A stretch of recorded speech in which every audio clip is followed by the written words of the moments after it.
It gets you going. It gets you pumped up for a fantastic Champions League match day, doesn't it? It does, bro. Well done. Well done. Good to see you, my bro. Welcome to Football Worldwide. I am Bruno. This is Anthony, and we are going to be covering this Champions League match day. What a match day it was, Anthony. Like, there was some highs and some lows and some surprises coming from everywhere. Loving that Atletico jersey. Man, I was looking through the cupboard. I'm like, I don't want to wear an Inter jersey, but Fiorentina are in the Champions League. Palermo aren't in the Champions League. Catania are bankrupt. Brazil aren't European, and I don't have any right to wear a Manchester United jersey on camera. So I thought I'll go for the next Champions League team. And bro, you talked about upsets. This whole season is a bad one for Simeone and co, and we'll get to that group. Yes, we will. But yeah, guys, thank you for joining us. So we've already got some people in the chat. Emiliano, good to see you here. Mattia, always a pleasure. The Inter-Worldwide Cartel coming in. Huh? The Inter-Worldwide Cartel coming in. Yes, and for all of those who are watching on the Interworldwide page, if you could give us a massive help out, head across to Football Worldwide and hit that subscribe button. But match day 3. Yep, I'll get to that in a second. Yep, you take it away, Bruno.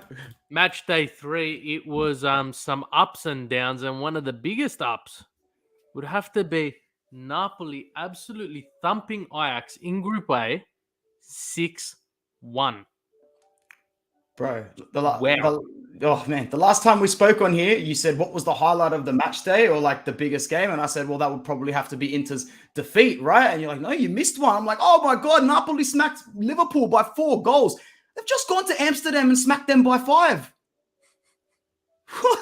This Napoli under Spalletti, we don't recognize this Spalletti. I barely recognize this Napoli, but I'm loving it. I'm loving Raspadori's so good. Napoli had some massive moves happening in the off-season, and a lot thought that this would lead to their downfall, but alternatively, it looks like they've gotten rid of some of the biggest egos within the club, and they're finally gelling, Raspadori getting a double. I'm not even going to pronounce his name. Kvaratskhelia. Just call him Krava. Krava getting a goal, but they were down 1-0 after 10 minutes, and you really thought, okay, this is where Spalletti is really going to get tested. And, Tadic got a red, but it was already 5-1 by this point. And Napoli just came out and flew. And to answer that, Mattia, it's all up to the players. I think it comes down to World Cup. If these players can maintain their health and be injury-free coming out of World Cup, I think we're going to see something special with this Napoli side come back end of the Serie A and Champions League season. And anything to add to that? My question to you is, no, well said, but going on to the next game, Liverpool 2-0 Rangers, Liverpool doing the business. Without going into that game, how does this group finish for you? We're at the halfway point. You think we're already locked in for a Napoli-Liverpool round of 16 to progress? Look, you can almost certainly say Napoli's through, but you never say never in Champions League. Yeah. And look, Ajax, they've always found a way to get out of the group, but if Napoli can get the 3 points against Rangers, I'm pretty sure that would almost solidify it for them. It would. So I honestly think Napoli, I don't know. The big result comes down to Ajax Liverpool. If Ajax can pull something out of that fixture against Liverpool, you're gonna have a nice match day, final match day where Napoli are taking on Liverpool. That's it. Just to answer your question, Emiliano, I genuinely think they were upset. They were upset with their performance, and they were sore losers. And I've got a good friend, big Napoli fan, Armando, who commented in a chat after the game. He goes, it was very disappointing to see a club that has always been so respectful in their history, like Ajax, become sore losers. And I can't wait to get to our group because there's another club that has a very similar playing style and foundation as Ajax that were acting like some pathetic sore losers as well. Should we move on to Group B? Let's go. Club Bruges, the Belgium Inter. Nerazzurre. Look, Club Bruges, they've been the whipping boys of the Champions League for time and time again. You get them in your group, you're almost guaranteed 6 points. You're always guaranteed a single point, let alone 6. But they've just come out, all cylinders firing. Now, this group is one of interest to me because other than Club Brugge, which I don't really know too much about how they're going domestically, Leverkusen's struggling phenomenally. Atletico, they just can't seem to, be able to put their shoes on the right foot at the moment.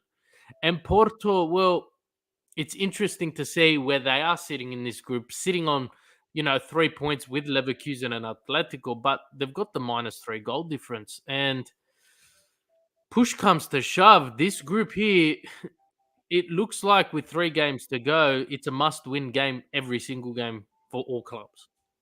For sure.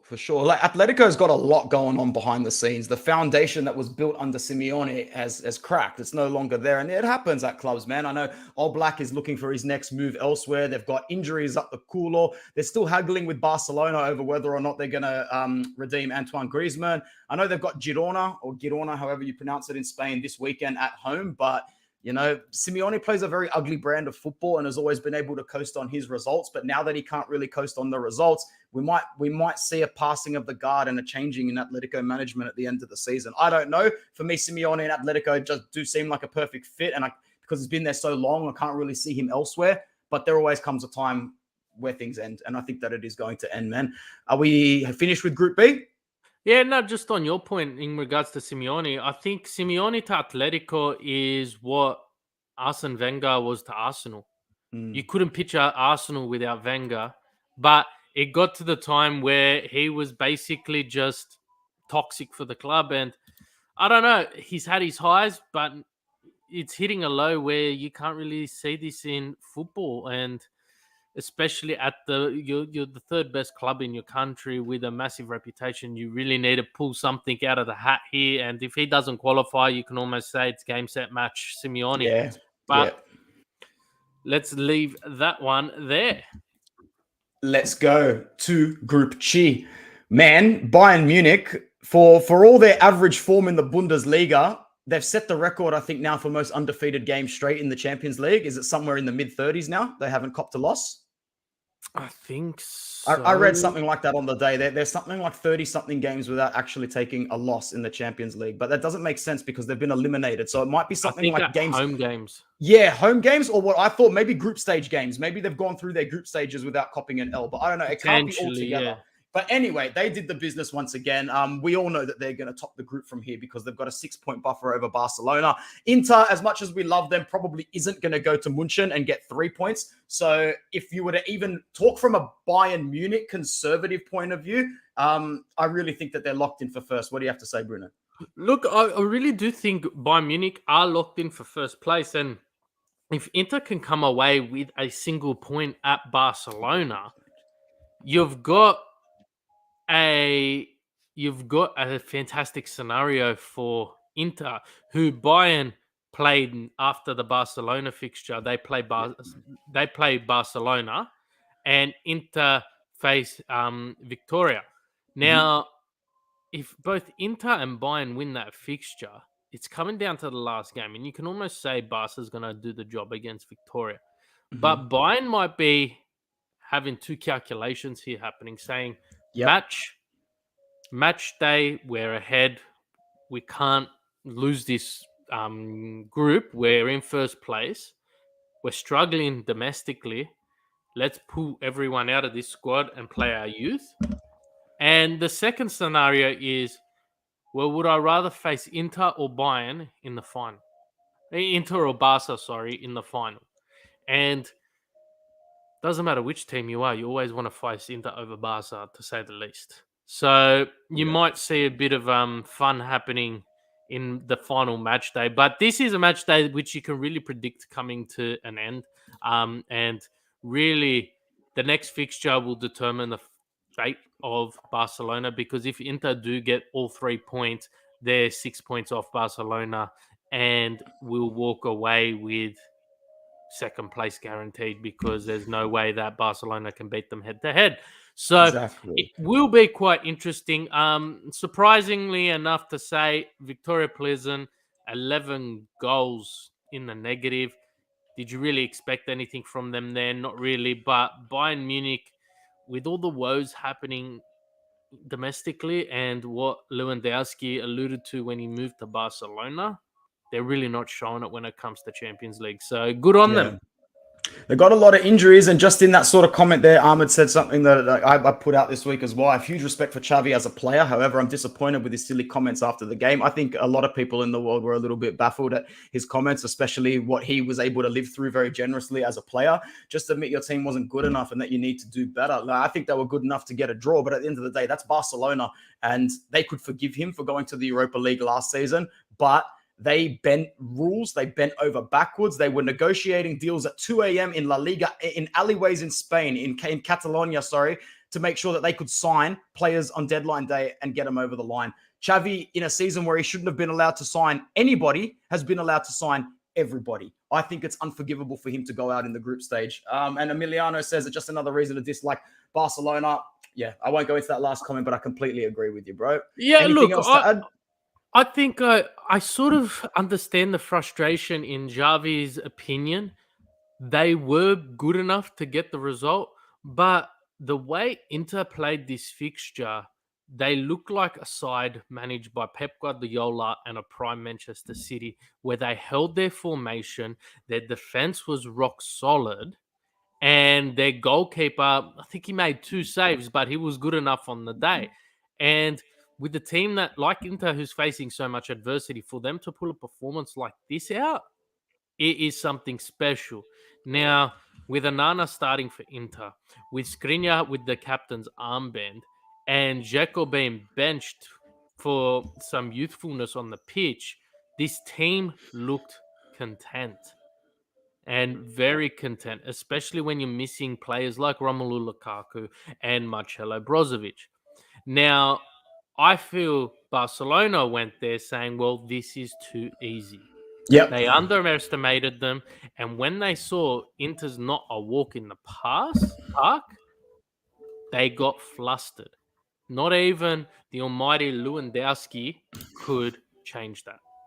Yeah. Now, well said, Mattia. But I know you pretty well, and I know for a fact you don't believe that, bro. But thanks anyway. It's very nice. We could talk about this all day. Let's move on. Let's move on to Group D. I'll start here. Who's surprised at Antonio Conte? Not us, that's for sure. I was really surprised at Marseille. I'm not surprised at Alexis Sanchez's form. He's killing it over there in France. But big shout out to my friend Carlos from Melbourne, and someone who joins us here and there on the Serie A roundtable. He's a big sporting fan, and he will be absolutely buzzing with being at the top of the group. He won't be happy with not being able to get a point in France. I think Sporting really wanted to just get an away point in France, and that would have put them like the next tier closer to qualifying for the next round head-to-head wise. But this is a shootout now. This is a proper shootout, and I'm really looking forward to match day 4 and 5 because it's going to set it up very well. People said it before the tournament. We said it. I'm going to keep saying it now. Antonio Conte, Mr. 32% of wins in Europe. You won't get an easier look than this, man. You really won't. You need to take this Tottenham team to the round of 16. Yeah, look, when they did the draw for the Champions League, I think it was myself and Akil were covering it live. And I said, this group here will be the most interesting group in all of the Champions League. Not because of the star power, not because of the big name teams, but because of the actual competitiveness within this group. And after 3 match days, first and last is only split by 3 points. One fixture. And last place just beat first place 4-1. So the competitiveness is there. And this Group D is the group that I'm extremely excited to watch, just as a neutral perspective, because when you look at it from an outside view, you're getting competitive football. You're getting, teams going for it, because this is Sporting's best chance, Frankfurt's best chance, Marseille's best chance, Tottenham's best chance to get into the round of 16 and potentially face a weaker team when you finish top of the group. Mm-hmm. And for the likes of Frankfurt, them getting to the round of 16 is just something ridiculous altogether, because they would have never predicted it. So I honestly think that this is the most competitive group, and the football coming out of it is just phenomenal. Frankfurt, Tottenham, it looks like a boring game, 0-0, but it was extremely competitive. Mattia, I'm joking. Of course, we know. But stranger things have happened, so 100%. it's possible. Thunder Road, I thought Mo is on this channel. Yes, he is, and you will see him time and time again. But we're filming at a time which is inconvenient, basically, to the rest of the world. So what can you do with that? Spurs DNA mixed with Conte in Europe tax. Well, Levy and Tottenham don't need the financial benefits of getting to the round of 16. I'm sure, free money's free money at the end of the day, but the other 3 sides all have an invested financial interest in getting to the next round. Yeah. So, I think that's it for Group D. We've covered everything there is. Oh! Nah, competitiveness. I'm not going to be slack. Can't be slack. 2 points from first to last.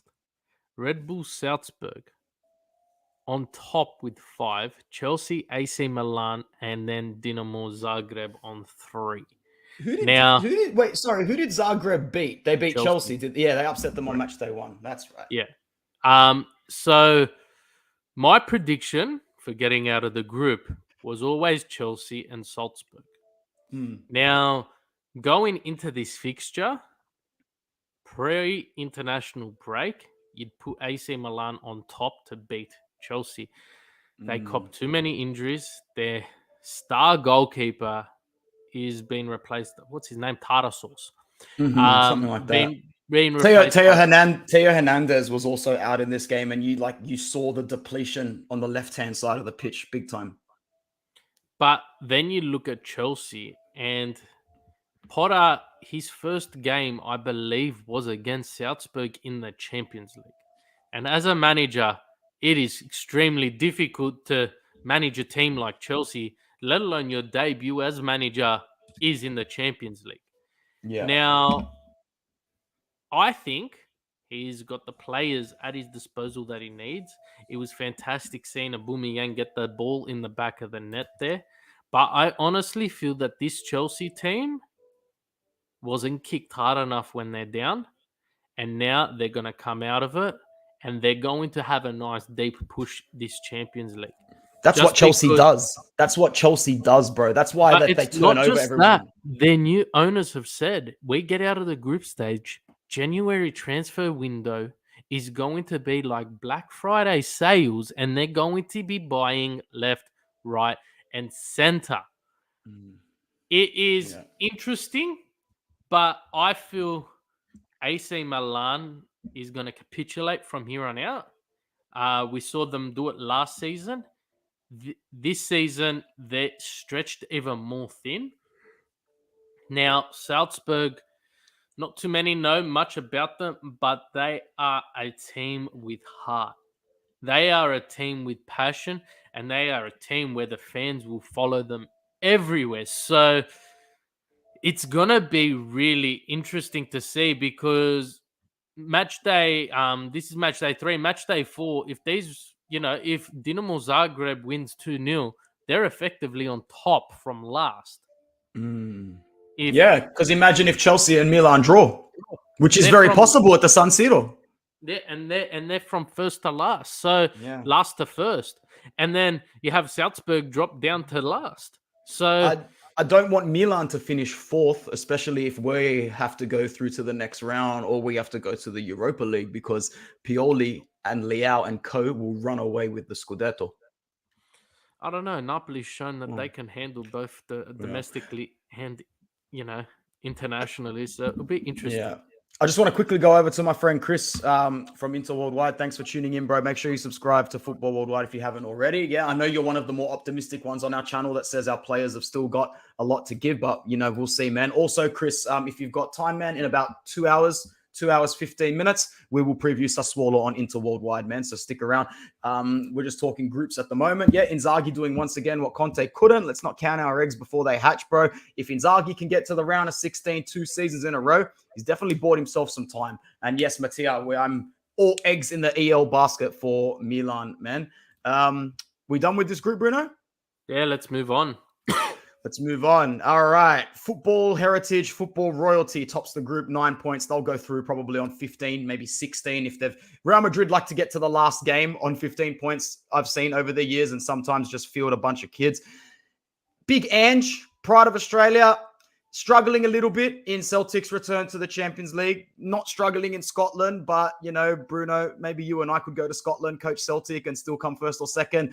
I like Ange a lot. That wasn't really a stab at him, but this is a big learning experience for an Aussie manager. You are in the big leagues with the biggest boy, the top dog in the big leagues. It's very tough. And he played really well against Real Madrid. Celtic played well against Real Madrid. They felt like they deserved more. And Bruno, that's why I feel like they went to Leipzig and just couldn't get it together. Their brains were still in the hype of, we should have gotten more out of Madrid. We should have gotten more out of Shakhtar.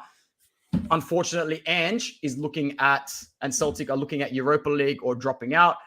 Madrid's in the next round. Donetsk and Leipzig pretty much to shoot out for another spot. Oh, look, there's still 3 match days, and, I can see potentially Celtic getting 6 points because traveling to Scotland is a massive ask, no matter what team you are, and we saw Real Madrid do it. But Celtic lost this game themselves. Yeah. And I'm not sure if you've seen it, but it was 1-1. Joe Hart? No, Leipzig scored. It was 2-1. VAR. They step in. Yeah. The goal was offside. Yeah. Celtic fans were celebrating. Celtic players were celebrating. It is still 1-1. But then, in the next 10 seconds, they played too much with the balls in the back of the at the back. They pass it straight to Leipzig. That was Joe Hart, man. He completely miskicked it, like far out. And it's like stupid errors like this is the difference between a bad and a good team in the Champions League, right? Not even between the good and the great. This is the difference between a bad and a good, because when you concede, you're fortunate enough to have it scrapped. You get the ball out of there as quickly as possible, and you reset in the back because you just got broken. Yeah. And I'm not sure if you saw the offside. It was marginal. Yeah. Very marginal. So you got to really think to yourself, what was going through these players? And you got to remember, Joe Hart's a Premier League winning player. He's won the Premier League. But you go for Man City, and the first thing that Pep did, and this was when Joe Hart was still a top 3, top 5 goalkeeper in the league. Pep goes into City, and his first move is, I need to get rid of Joe Hart. Pep, why? He's a great shot stopper. I need to play a brand of football where my goalkeeper can play with his feet, play out from the back, and progress up the pitch. Joe Hart is the opposite goalkeeper to that. And that's what you saw here today. Joe Hart, with the ball at his feet, can't play an 11-meter pass outside of the box. Celtic lose the game. Yeah, and it's mistakes like that see you potentially going. I wouldn't say Celtic were ever going to the round of 16, but it would have been probably their target to make Europa League, and I really don't see that happening. Real Madrid doing Real Madrid things, 2-1. Don't really need to talk about that fixture. How good are Vinicius and Rodrigo? And the way that their club does business, Modric, Cruz, still good enough to start, but they're not going to start them anymore because they've already got Camavinga and what's the other guy's name? Tchouameni? Yeah. like Real Madrid are Real Madrid, man. As you just said, as simple as that. Benzema has been out of form for 3 games, but he's still the best striker in the world, in my opinion. And just because he's not scoring doesn't mean he hasn't been doing stuff on the pitch, man. So Haaland. that's it. Dun, dun, dun, dun. Wait, where was City? Did we even go through that group? That's right. G comes after F. My bad. It's a slow day. It's a slow day for me. Yeah. Well, what do you want us to do? Congratulate you for putting in a cheat code into PlayStation or something, man. It's a joke. Look, let's cover the Sevilla game. Big trouble. Yes. Remember match day 1? I told you this is a bad season for Sevilla, bro. And news came straight out after the game. Their coach, Fanut, he's done. Well, you can't lose 4-1 at home like that in the Champions League, bro. So is their next manager going to come in and win the Europa League? It wouldn't surprise me because the Europa League is Sevilla's target. It is their competition. They do it year in, year out. They leave the Champions League, go to the Europa, they dominate, they win, and then they're back into Champions League. But I don't know. They've suffered far too much this season already in the Champions League. I don't feel they've got the capacity to keep pressing forward. It was 3-0 by halftime, and they'd had no answers for Jude Bellingham in this game, Sevilla, and he controlled the pitch. He got a goal. He was on the ball. He got a couple of assists, but they could not control. Even though Sevilla had the majority of the ball, Dortmund was quite useful when they did have it, and they were just outstanding. It was a phenomenal performance.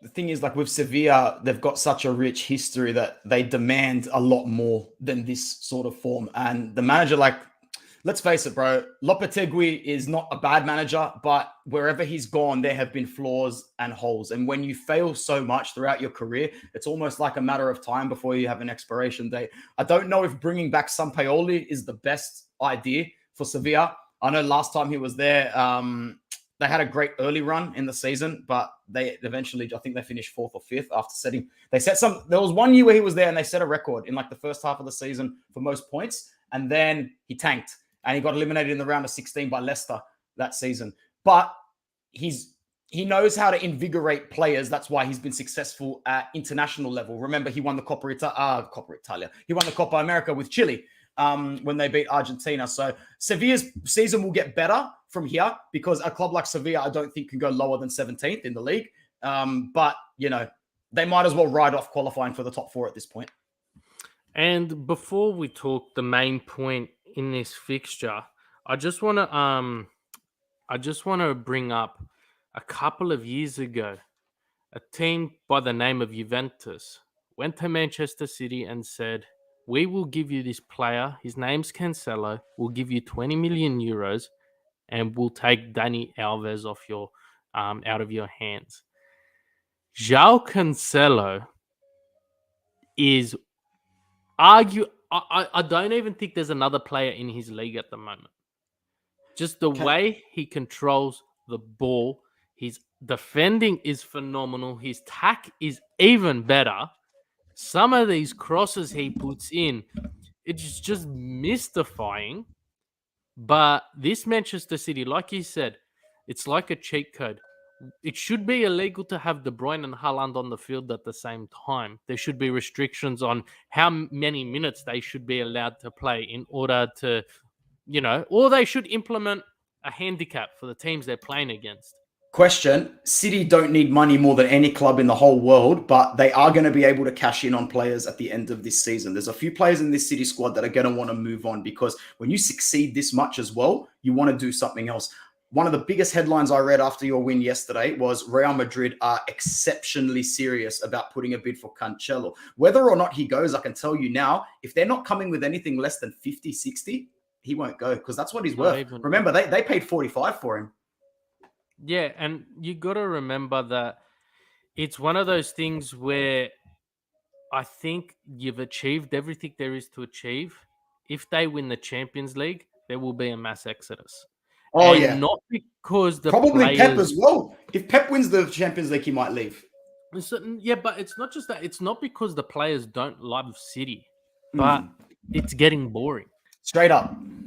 But It's getting in boring. saying that, they're getting paid quite handsomely with Haaland's contract coming out saying that he's on 900,000 a week. A week, the highest paid player in the Premier League.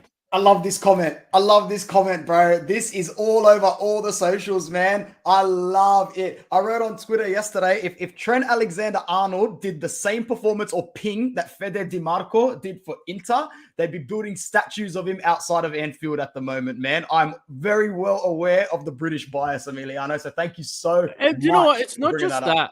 It's not just that. I love Emiliano's comment because when Trent Alexander-Arnold does something right, the Liverpool fan base is just like, this guy is amazing, blah, blah, blah. When Cancelo does something right, City's like, well, that's what he's there to do. Yeah. He's not playing because he's not doing anything special. He's playing, doing his job. And yeah. Yeah, and Jonathan's credit there. It's one of those things where you do see him going there.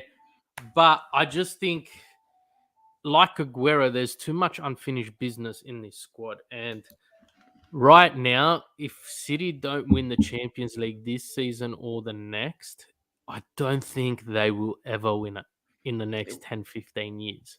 It was meant to be last season. It was meant to be the season before that. But this time, I'm confident that you can do it. I'm pretty confident. Yeah, man. well, look, I'm confident that Pep's been begging for a number 9. And when you watch Haaland play, he can play. You said it last season. You said it last season when we were chatting. You're like, Haaland's been brought in for one reason and one reason only. Can you please just win the games in the Champions League for us to get to the trophy? And, plus 10, 11 goals for, 1 against. You can't really complain with that. He got taken off at half time. Everybody knew he was going to get a hat trick, but full credit to him. I know one. I'm sure I would have loved to be a fly on the wall, but Pep's probably gone up to Haaland in the dressing room and gone, look, bro, it's your choice. I'm not going to take a hat trick away from you, but we're going to win this game. You're so good. Julian's never getting minutes, bro. This poor guy could be getting 38 games a season anywhere else. And maybe Haaland's just gone, no worries, bro. I've probably got 8 hat tricks left in me this season minimum anyway. Crazy. Yeah. It's only going to get more. Who's City got this week in the PL? I don't check. I just know that they're going to be playing someone and winning. When you score 6 goals in the Manchester Derby, does it really matter who you play? They're hosting Southampton. Okay, cool. So we Haaland go hat-trick number 4. City with a -6.5 on Bet365. And that might be paying $1.80. Look, it's one of those things where this team know how to put the ball in the back of the net. They were extremely unlucky last season against Real Madrid in the semi-final, where with 2 minutes to go, they had a 2-goal positive turn into a 1-goal negative. But I think this is their best chance as long as Cancelo, Ederson, Haaland, and De Bruyne stay fit. Yep. Yeah. Said. Also, don't underestimate their defense. I know they score a lot of goals, but Ruben Diaz is fantastic. He's fantastic. And Kyle Walker's potentially missing the World Cup with injury already. He picked up in the Manchester derby. So they're going to be stretched thin in defense. But when you're scoring 6 goals against Manchester United, 5 goals against Copenhagen, you're allowed to concede 1. Bro, I would say it's a guarantee, and there's no luck about it, Karim. You've just completely ruined a great live stream. No, I'm just kidding. And draw Manchester City, it is the best possible result for Inzaghi. Because he has no excuse and no reason to beat this team. Yep. So it is the best possible result. If he gets out of the group of 16 and draws Sporting, we're going to lose on aggregate. Oh, man, I could see it happening. All right, let's move on to the last group. It's been a great show. Great show. Make sure you subscribe to the channel if you're new, and please join myself and most likely, probably, I think so, Bruno, in about a couple hours' time, and we will preview Inter versus Sassuolo on our other channel. Maccabi Haifa, just really happy to be invited to the party, and they will be really happy to leave the party early, to be honest, and say, man, that was a great party. Juventus, on the other hand, looking around at the party thinking, man, surely we can still get a girl's number tonight, but it's not really moving at the pace that they want to, because Benfica, even though they were at home, were able to get a point against Paris, and that's what you call the golden point. That was a golden point for them against Paris, because now Juve need to go to Portugal and win. Bruno, how do you see this group ending? Because my PTSD says that Juve get 9 out of 9 points, or at least 7. They get 6 and a point against Paris, and they'll probably still go through. However, this is their biggest mountain to climb up the Champions League for a long, long, long time, man. Maccabi Haifa's locked in to last position, which means Juventus need to go hell for leather for second, or it's Thursday night football for them. So you could almost change this table up and put PSG and Benfica on 10 points, knowing they're going to beat Maccabi Haifa. Right. So effectively, you can't do that with Juventus because they are so unpredictable. But Benfica's at home. I was just doing it in my head. Benfica's at home against Maccabi Haifa as well. So they should definitely get 3. So you put Benfica on 10 points. That means even if Juventus beat them, they are still 4 points behind. They need to win both games. Now, a game against PSG, Agnelli and the PSG owner, they're not good friends. You said it so softly, like we all don't know that they want to kill each other. They're not good friends, and it doesn't matter if PSG is guaranteed a Champions League final minus the result. It is all out war when these two face in the final match day. Honestly, I feel Juventus's campaign is over unless they get some assistance from Maccabi Haifa. Simple as that. Because traveling to Benfica and playing Benfica isn't an easy feat. 1 point won't do it. No. And that means you'd have to go and beat Paris. 1 point will not do it. So they get 1 point. Benfica's on 10. Juventus is on 6-7. Head-to-head's no good. And that's to say, if Benfica and Paris doesn't beat Benfica, I think they will. Speaking of Paris, though, like you got to be impressed with the way that they're playing like this season compared to last. They're just, the fluidity is there a lot more. However, after watching them, man, my mind's changed a little bit. I think Mbappe might actually be the weakest out of that front three. I've been thinking he's the strongest. He's the one to take them forward. Messi's only there for a casual trip. Neymar's clocked off. I actually think sometimes he ruins the fluidity and the progression of the ball, but that's just me. I could be completely wrong. I was watching the game, but I was also half asleep. I agree with you, and I've watched them play domestically as well this season. Neymar and Messi are back to prime days. Their fit chemistry like a glove. Is phenomenal. Ramos has that added element. Yeah. Mbappe has the ego of Godzilla at the moment, because this club is doing everything for me. Yeah. Now, I can almost say if Icardi was in that team against Benfica rather than Mbappe, they would have won it. Because I don't know if you've seen some of the clips. If Mbappe doesn't get the ball he wants, he just stops trying. He stops running. He stops chasing. He goes, my part's done. I could have put myself in the position. They didn't take it. I'm done. He's not hungry because he knows the rest of the team can handle themselves. He's still young. Yeah. He's what, 22? Something like that. I don't want to make guesses on names because in my eyes, Messi's still 29. So hard. Yeah. You really gotta put it to them and say, all right, well, we're giving you all the money in the world. We're giving you, everything you've asked for. You need to give something back. You need to try. I don't feel like he's trying. I feel they will get far, but there's going to be some big changes come the end of this season. Yep. And I don't know if that's Messi returning to Barcelona. I don't know if that's Neymar going to Chelsea. something big is going to happen. I don't know if it's Yeah. both of them leaving. Yeah, it could be. Something big is going to happen. But that's all for Champions League. Let's just go through a couple of the scores here. PSV Eindhoven in the Europa League did the job over Zurich 5-1. Arsenal are on fire. 3-0. Yeah, but they had to beat that team, surely. Did United team beat is- them last season? No. I don't know, bro. I lose track of. Well, no, we weren't. I think you're mixing that team up with somebody else, bro. I think No, you're mixing. Glint, that didn't beat them last season in the Europa. Oh man, Glint, Ghent. I can't keep track of all these. Oh, different same. European It doesn't clubs. matter. Yeah. Arsenal's like an elephant on top of a tree at the moment in the Premier League. You don't know how they got there, but you're really excited to see how hard it falls. And as the weeks go on, I just feel they're not going to fall. They're not going to fall. They're not going to fall.